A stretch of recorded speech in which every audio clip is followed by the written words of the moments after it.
Hello students! Today we will learn about asexual reproduction in plants specifically. One very peculiar method of asexual reproduction in plant is vegetative propagation. But before learning this method, here we have seeds of rose plant and this branch of rose sapling.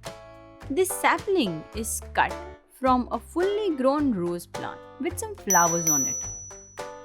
Now we plant both of them in a moist garden soil. And after few days, what do we see? Yes, we can clearly see that sapling has already developed some roots and shoots, while here, in case of seed, it has just started appearing out of the soil. Now, within few weeks' time, sapling had a beautiful rose on it, while this seed plant is still growing roots and shoots. So what do we conclude from this? Yes, that this method of using sapling results in much faster reproduction, growth and development in plants.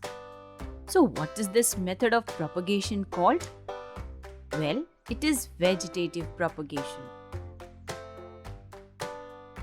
Name itself says that any vegetative part of the plant produces new plant or propagates it further. Here, no reproductive part like stamen or carpel or seed is involved, and thus it is a form of asexual reproduction. In fact, vegetative parts like root, stem or leaves are always used.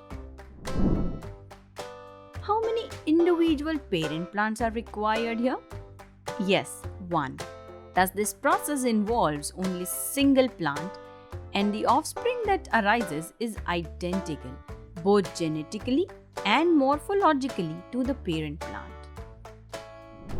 Now can you tell me what is the main advantage of using this mode of reproduction?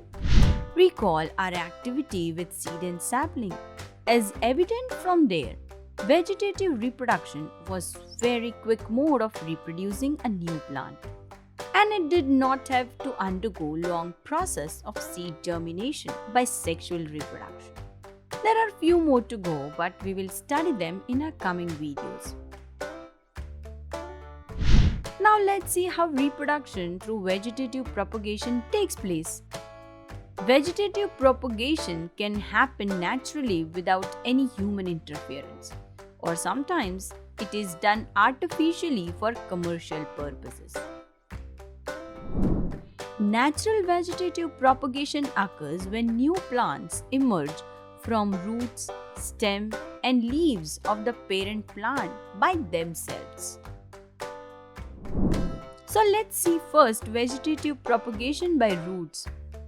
In this process, new plant grows out of the modified roots called tubers. In fact, in some plant species, roots develop adventitious buds. These are the adventitious buds that you are seeing.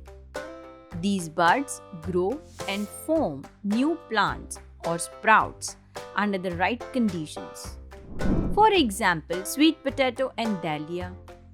These sprouts can be separated from the parent plant, and when planted in other areas, new plants are formed.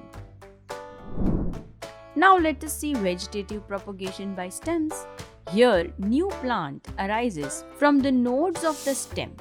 This is the node where buds are formed, which grow into new plants. Stems that grow horizontally on the ground and have nodes on them are called runners.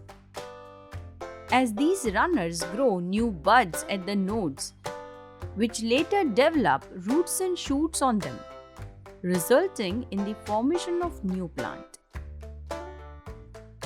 For example, sandan, mint, etc. propagate through stems by forming runners on the ground. The bulb is the round, swollen part of the underground stem. Within the bulb lies the organ for vegetative propagation, such as central shoot that grows into a new plant.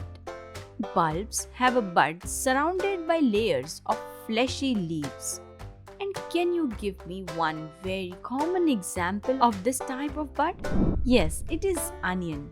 And a few more plants like garlic and tulips also propagate by buds. We can find stem tubers in plants like potatoes. Observe this normal potato and this second potato. What is the difference between both?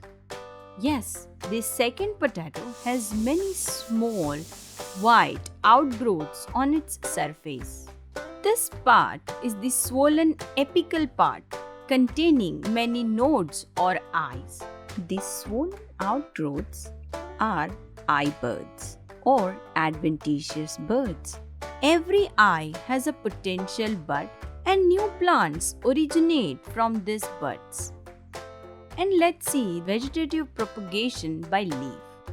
Plants like Bryophyllum, Begonia, etc. grow adventitious buds on their surface. These buds come out from the notches of the leaves and develop into the new plants. You can observe here that each bud develops root and shoot systems, and thus they grow up into new plants. So these are the methods of vegetative propagation in plants that happen naturally without human intervention. We will see some artificial methods of propagation in our coming videos.